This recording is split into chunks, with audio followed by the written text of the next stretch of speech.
அஸ்ஸலாமு அலைக்கும் வரஹ்மத்துல்லாஹி வபரகாத்துஹு. அன்பார்ந்த அனைத்து உறவுகளுக்கும் இனிய மாலை வணக்கம். உலகளாவிய ரீதியில் நடக்கும் யுத்த சூழல் நிறைவடைந்து அனைத்து மக்களிடையேயும் சமாதானமும் சுபீட்சமும் நிம்மதியான ஒரு வாழ்வும் உருவாக எல்லாம் வல்ல இறைவனை பிரார்த்தித்தவனாக மீண்டும் சில முக்கியமான தகவல்களோடு தான் வந்திருக்கேன். வீடியோவை கடைசி வரைக்கும் பாருங்கள். தெரியாத நண்பர்களுக்கும் மறக்காமல் ஷேர் பண்ணுங்கள். வீடியோ பிடிச்சிருந்தால் ஒரு லைக் பண்ணுங்கள், சப்ஸ்கிரைப் பண்ணுங்கள். இஸ்ரேலுக்கு ஆதரவாக இறங்கும் இலங்கையர்கள், ஈரான் தோல்விக்கு அப்படி ஒரு மகிழ்ச்சியை தெரிவிக்கும் இலங்கையர்கள். ஆனால் இலங்கையினுடைய தற்போதைய நிலை, இந்த யுத்தம் இலங்கையர்களை எவ்வளவு பாதித்துள்ளது தெரியுமா? ஈரானுக்கு ஆதரவாக பல நாடுகள் கைகூடும். ட்ரம்ப் ஏன் இன்னும் கை வைக்காமல் இருக்கிறார் தெரியுமா? கை வைத்தால் ரஷ்யா புட்டின் மற்றும் வடகொரியா அதிபர் கிம் ஜாங் உன் களத்தில் இறங்குவார்கள் என்று தெரிந்ததால் தான். இலங்கையர்கள் தொடர்ந்தும் ஆதரவாக இருக்கிறாங்க இல்லையா? சிலர் இஸ்ரேலுக்கு. இந்த வீடியோவை கொஞ்சம் பார்த்துட்டு வந்தால் நல்லது.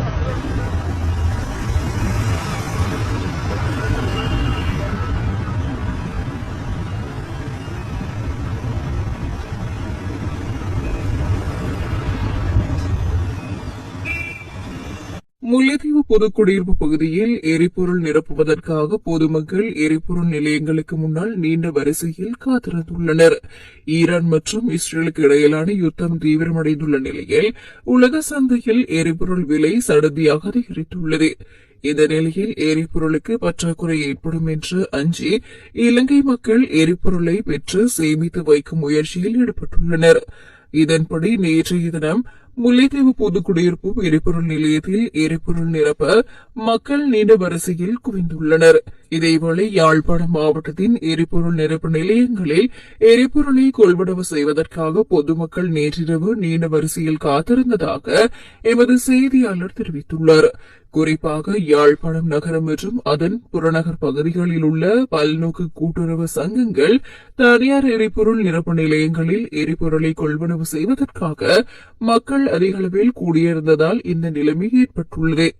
இந்நிலையில் யாழ் மாவட்டத்தில் எரிபொருளுக்கான தட்டுப்பாடு ஏற்படவில்லை என இலங்கை கனியவள கூட்டுத்தாபனத்தின் வடமாகாண பிராந்திய முகாமையாளர் தெரிவித்துள்ளார். அத்துடன் அங்கு போதுமான அளவு எரிபொருள் இருப்பு காணப்படுவதாகவும் அவர் குறிப்பிட்டுள்ளார். இதனிடையே செயற்கையான எரிபொருள் தட்டுப்பாட்டை ஏற்படுத்த வேண்டும் என யாழ் மாவட்ட செயலாளர் பிரதீபன் வலியுறுத்தியுள்ளார். வேணும்னா அதிகபட்சமா இஸ்ரேலால வேலை வாய்ப்புகள் வேணா கொடுத்திருக்கலாம்.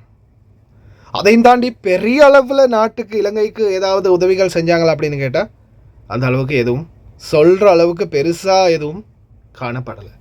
ஆனால் கடந்த 2008 ஆண்டில் இருந்து தற்போதைக்கு வரைக்கும், அதாவது Uma Oya electric power generator வரைக்கும், அன்றிலிருந்து இன்னைக்கு வரைக்கும் பல சந்தர்ப்பங்களில் தொடர்ந்துமே ஈரான் உதவி பண்ணியிருக்குது இலங்கைக்கு. அதே போல் மசகு எண்ணெய் மற்றும் பெட்ரோல் இலங்கைக்கு தரக்கூடிய முதன்மை நாடாக இன்றைக்கும் திகழ்ந்து வருது. இன்றைக்கும் நம் நாட்டு பெட்ரோலிய கூட்டுத்தாபனத்தில் மிகப்பெரிய பங்களிப்பை வகிக்கிறது ஈரான். ஆனால் சில இலங்கையர்கள் இன்றைக்கும் ஈரானுடைய தோல்வியை ரசித்து பார்த்துக்கிட்டு இருக்கிறாங்க, தோல்வி அடையணும் அப்படின்னு. அதே போல் ஈரான் நாட்டில் அவங்க ஆயத்தம் பண்ணும் ஒவ்வொரு இந்த யுத்த சூழலும் இஸ்ரேலுடைய ஆரம்ப கால தாக்குதல் தான் இந்த ரிவெஞ்சுக்கான காரணம். அதே மாதிரி இன்னைக்கு பல மிசைல்கள் இஸ்ரேலை அழிக்குது அப்படின்னு சொல்கிறாங்க இல்லையா? ஆனால் அதில் ஒரு சில மிசைல் அவங்களோடதே தான் அவங்களுடைய நாட்டில் அழிக்குதுன்றது தெரியுமா உங்களுக்கு? இந்த டாம் அண்ட் ஜெர்ரி படத்தில் பார்த்துருப்பீங்களே, மரத்துக்குள்ளே கன்னை ஓட்டி சுடும்போது டாமுக்கு அந்த கன் அப்படியே வளைஞ்சு பின்னாடி சுடும் இல்லையா? அந்த காமெடி பார்த்துருப்பீங்க தானே? அது மாதிரி தான் ஒரு சில பகுதிகளில் சேதம் ஏற்படுத்துறது ஈரானுடைய மிசைல் அல்ல, அவங்களுடைய மிசைலே தான். அதை எதிர்த்து போராடுறதுக்காக டிஃபென்ஸ் பண்ணுறதுக்காக, அதாவது தடுத்து டிஃபென்ஸ் பண்ணுறதுக்காக போகக்கூடிய மிசைலுக்கு எந்த ஒரு தடுப்பும் கிடைக்காதால கீழே எரிஞ்சிட்டு இருக்கிற நெருப்பு மேலேயே வந்து வெடிக்குது. அந்த மாதிரியான சம்பவங்களும் நடந்திருக்குது. ஏர் டிஃபென்ஸ் இது சம்மந்தமான வீடியோ ஒன்று வெளியிட்டிருக்கிறாங்க. நான் அதை கொஞ்சம் ஷோர்ட்டாக சின்னதாக முன்னாடி வரக்கூடிய வீடியோவில் அட்டாச் பண்ணியிருக்கேன், நீங்கள் தாராளமாக பார்க்கலாம். ஆனால் இதில் எல்லாமே ஈரான் தான் அடித்து நொறுக்கிட்டாங்க அப்படின்னு வந்து தயவு செய்து எல்லாருமே சொல்லாதீங்க. ஏன்னா ஒரு சில மிசைல்களை அவங்களோட மிசைலே கன்ஃபியூஸ் ஆகி அவங்க நாட்டே விழுந்தது. ஏர் டிஃபென்ஸ் மிசைல் அந்த வீடியோவிலேயே இன்ஃபார்ம் பண்ணியிருக்கிறாங்க, கன்ஃபார்மும் பண்ணியிருக்கிறாங்க. அதே மாதிரி ஏன் அமெரிக்க அதிபர் இன்னும் பேச்சுவார்த்தைன்னே இருக்கிறாருன்னு பார்க்குறீங்களா? கை வைத்தால் நிச்சயமாக வடகொரியாவும் சரி, அதே போல் ரஷ்யாவும் சரி உடனடியாக களத்தில் இறங்குவாங்க. இந்த 2 நாடுகளும் ஈரானுக்கு ஆதரவாக வரும். அமெரிக்கா கை வைத்தால், இந்த 2 நாடுகளும் வந்தால் கடைசியில் இது எப்படி மாறும் தெரியுமா? 3வது உலகப் போராக மாறும். இந்த சூழல் வராமல் இருக்கணும்னா நிச்சயமாக அமெரிக்கா இதுக்குள்ளே தலையிடாமல் இருக்கணும். அதுதான் உறுதியான வார்த்தை. அதே மாதிரி தன்னுடைய சொந்த வீட்டை இழந்து இதுக்கு முன்னாடி பலருமே பாதிக்கப்பட்டிருக்கிறாங்க. சிரியாவாக இருக்கலாம், அதே மாதிரி லெபனானாக இருக்கலாம், பாலஸ்தீனியர்களாக இருக்கலாம், ஏன் யமனில் கூட தாக்கினாங்க. ஆனால் இதற்கு முன்னாடி யமன் தாக்கினதுக்கு உடனடியாக பிரான்ஸ் வந்தது, பிரிட்டிஷ் வந்தது, அமெரிக்கா வந்தது, எத்தனையோ நாடுகள் உடனே மூக்க நுழைத்தாங்க. ஆனால் இன்னைக்கும் ஈரானுக்கும் இஸ்ரேலுக்குமான போரில் அமெரிக்கா ஒதுங்கி நிற்குது, பிரான்ஸ் வேடிக்கை பார்க்குது, பிரிட்டிஷ் ஆளையே காணும். ஏன் இப்படி இருக்கிறாங்கன்னா நல்லாவே தெரியும். கை வைத்தால் இவங்களுக்கு எதிராக ஈரானோடு ஆதரவாக வடகொரியாவும் வரும், அதே மாதிரி ரஷ்யாவும் வரும். இன்னும் எத்தனையோ நாடுகள் வரும் அப்படின்றது தெரியும். அரபு நாடுகள் வருமா அப்படின்றது கேட்டால் நாங்கள் கண்டனத்தை தெரிவிக்கின்றோம் அப்படின்னு அரபு நாடுகள் கண்டனம் தெரிவிக்குமே தவிர வருமா அப்படின்றது நாட் கன்ஃபார்ம். ஆனால் கட்டாயமாக ரஷ்யாவும் வடகொரியாவும் நிச்சயம் இணையும்.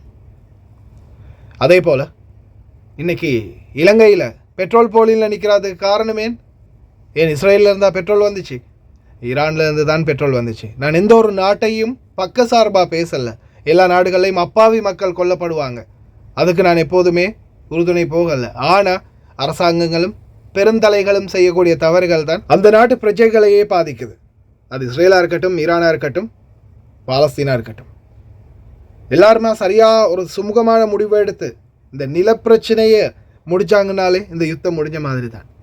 ஆனால் யாரும் முடிக்கிறதுக்கு தயாராக இல்லை.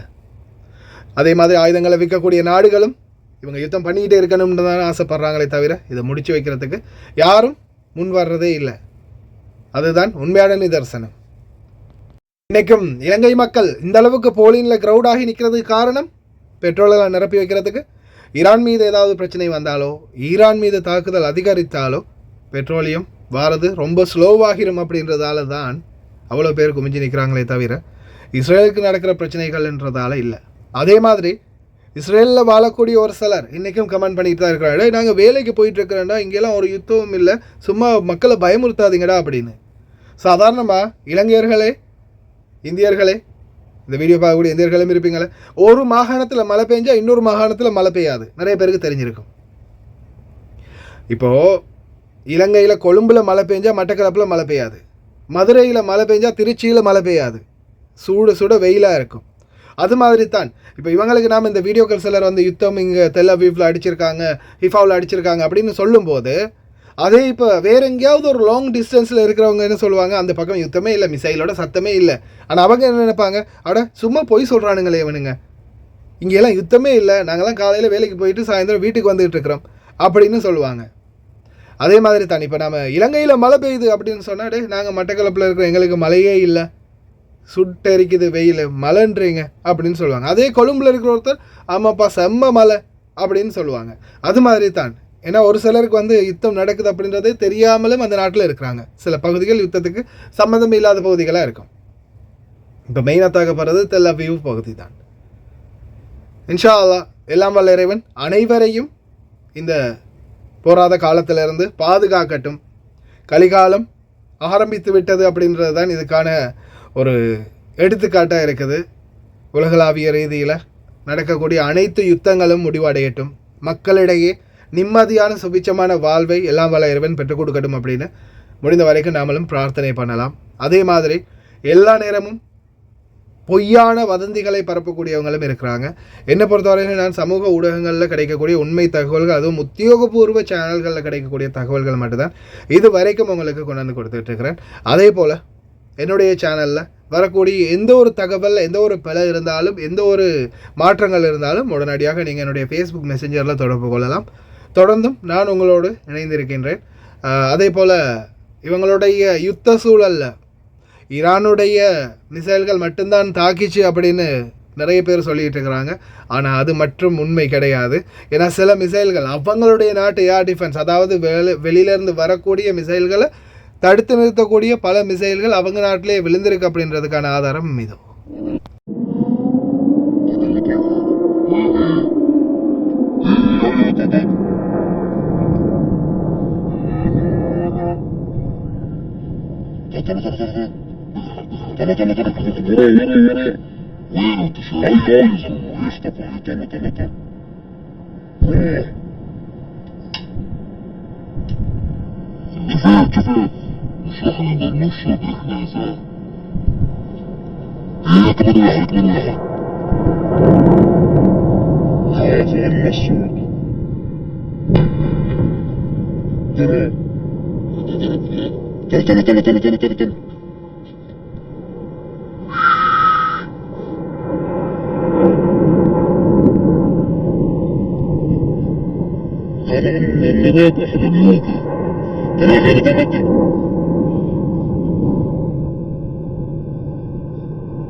I am back to my home.